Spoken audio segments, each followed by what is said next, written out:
Good morning. Today we're going to be focusing on how to give your family breakfast when you have one egg, some porridge oats and a banana. This banana is, well, it's seen better days, but then so have I, so who am I to comment? So it's a really good use. Obviously you've got a whole bunch of bananas that have passed their best. Make banana bread, we all know that. And I think most people have made some kind of version of this, but this is how to make it go a very long way. So this is also NutriBullet cooking with Maz, isn't it? So your banana, excuse me while I bin the peel, in the NutriBullet. Nothing delicate about this. Egg, just the one, like gold dust. We've kind of banned scrambled eggs in this house because we used to always have like 3 eggs each, or you know, close to that, maybe, I don't know, 8 between 3 of us, something like that, and we just don't have that many eggs anymore. So 1 egg, this is going to serve 2 or 3 people. A handful of porridge oats, perfectly ordinary porridge oats. I've put a bit of cinnamon in there, which actually was a very close thing, because I didn't have my contact lens check done while you could still move about freely, and so I'm wearing out-of-date contact lens in this eye. Not out of date, it's an old prescription, but anyway, it's not helping me see too well. So that, excuse this noise again. I love the things you can do with the NutriBullet. If you've just got a blender, or you can actually just mash this as well.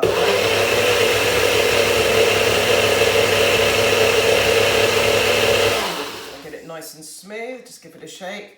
Just remembered, actually, I haven't made these for ages. I normally use the smaller cup for this, but this is fine. You can probably sneak something sneaky in there, like a little bit of spinach or something like that, if you really need to get some iron into your kids. But that basically is your batter. Quite goopy. I've heated some oil up over here. That's coconut oil. Use whatever you like. It really doesn't matter.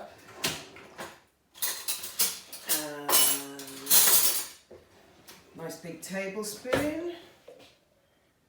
Just a little tablespoon there. A little tablespoon there. And that makes 2 perfectly reasonable sized pancakes. I'm just going to pop those on the heat. Now, those are for my daughter. She'll be very happy with those. But for me, I need to make this go a little bit further. So what I've got here is some chia seeds that I just started soaking just before this started. Can you see that? They kind of look like frog spawn, and my kids did christen my version of these pancakes, frog spawn pancakes. I'm just squishing them because they go into little lumps. It's quite a pleasant feeling. So if you've got chia seeds, use them. It just bulks it up. They don't really have much taste of their own, but they do make things go further. And they're supposed to be frightfully good for you, darling. So in they go in there. Excuse me licking my fingers. I wouldn't do this whilst cooking for other people, but this is for me. Now at this point, obviously you've got your batter. Your batter's made, and you don't want to blitz the rest of this stuff, so you're just pouring it in. I've got some pumpkin seeds because I love those, and again, frightfully good for you. And it makes it go further, especially if you hurl them on the floor. I'm not going to put all of those in yet. I've also got some cherries that I found in the bottom of the freezer, Morello cherries, delicious. So they're going in. Just going to give that all a stir. Now it looks pretty horrendous, but trust me, it tastes delicious. So I'm just going to leave that for a second and pay a little bit of attention to my pancakes over there. I think we can take a few more seeds, and then I might pop some on the top. Okay, yeah, pancakes coming along nicely. You don't want to rush these. You want it on a medium-low heat. And you know, at this point, obviously, you're bulking up the rest of your batter, like I did, if like me. Now, fish slice, just get under the pancakes a little. These are still a little soft, so I'm going to let those continue to sit. So just a word while we're waiting for those to be ready to flip. I read a horrifying statistic today that the dustbin men are reporting that they're collecting as much unused food in people's dustbins as they usually do after the Christmas and New Year period. Now, I was horrified to read this year how much food we as a country waste over Christmas and New Year, and to think that that's happening now when a lot of people don't have or are having trouble getting their hands on food is absolutely horrifying. They are estimating that about 30% of the fresh food which is being bought is ending up in people's dustbins. So guys, don't do it. Just go find my Shabby Gourmet page and say, Maz, I've got a bag of spinach, it's about to go off, what do I do with it? This is a day past its sell by date, can I still use it? Go and ask me questions on Facebook, I will answer them, and let's just try not to waste any food. I can hear that those pancakes are ready for flipping behind me. I'm going to bring them over here. So you can see they're just set up, there's a couple of bubbles starting to come to the top. Flip them. Flip them. You could try tossing them. I wouldn't recommend it with this type of pancake.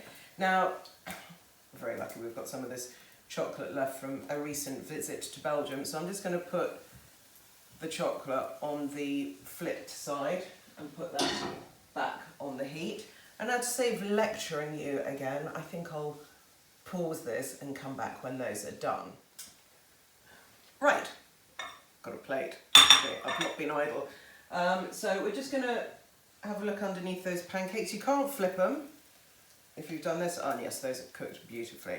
So onto the plate they go for a very happy daughter. And just put that safe. Just going to spoon mine in. Now this mixture is a lot thicker and gloopier than the other one. Actually, should we do it over here so you can see better? Yes, let's do that because we can. Don't need any extra oil, as they don't really absorb much oil. They're frightfully healthy, darling, frightfully healthy. So, in we go. So mine are going to be bigger. This is why, actually, if Simon was here, he would get some as well. But he's out walking Sev, so I'm just going to have an enormous breakfast. But this, remember, this is half an egg, half a banana, and some whatever fruit you've got lying around in the freezer or in your fruit bowl. If you cut apples into rings and fry them in a bit of butter and then dollop the batter over them, that is absolutely delicious. And if it's the evening and you've got a bottle of Calvados, you can pour that over it and set fire to it. Such fun. So there we go, don't waste any, obviously. And so remember, we didn't blitz mine because they've got stuff in and I want to keep that whole. So I'm just going to deliver these to the daughter and I'll be back in a sec. Happy daughter. I'd like to emphasise that my children don't normally get treated like this. In fact, when I said to Maddie, do you want some banana pancakes for breakfast? And she's like, yes. Hang on, are you filming this? Suspicious child that she is. So yes, they had a sleepover last night in their own sitting room. Hilarious. By themselves with no guests. Now these, they're starting to set underneath quite nicely, but they're much harder to turn than the other ones. So if you just turn that down a little bit, that gives it time to cook through a little bit more slowly without burning underneath. We don't want burnt pancake.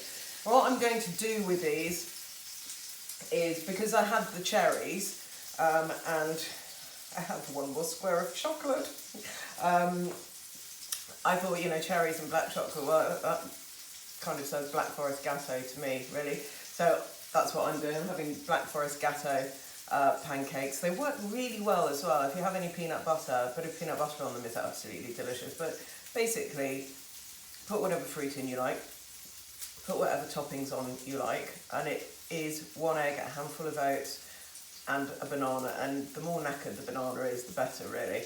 Let's give those a shake.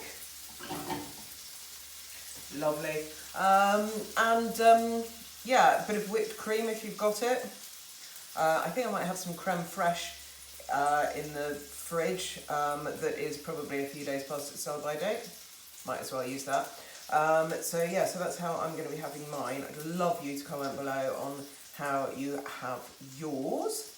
And I'm going to split this off now and come back when I'm ready to turn my pancakes over. Thought I'd get myself a coffee while we're waiting. I've just realised I normally don't worry about turning these things over at all because generally it's only me who's going to see them, and it doesn't matter if they're a complete mess. So I'm going to warn you now, there may be massive splodging when I turn these over, but it doesn't matter because they taste delicious. So let's have a look. Yeah, can you just see, there's a little bit of movement there. Not so much on this one. I'm going to try and turn the, oh man, let's have a look underneath. Yeah, I think it's ready to turn. Oi, oi, oi. Flip. Yeah, that's okay. This one is not going to be so neat, I don't think. Oh, maybe. Ha! I'm pleased with that. Okay, so there we go, turned over. Back on the heat. Again, I'm going to put the piece of chocolate on. Now I only got one piece of chocolate. So I'm going to layer it up like a cake. Oh yes, I am.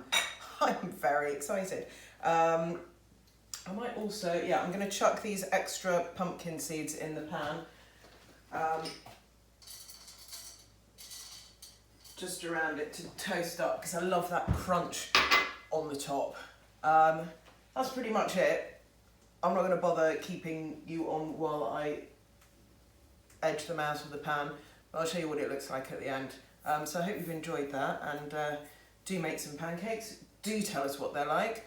Do like the video, do subscribe to the channel. I know it's a very boring thing to ask, but it makes a difference. And there we have the finished breakfast.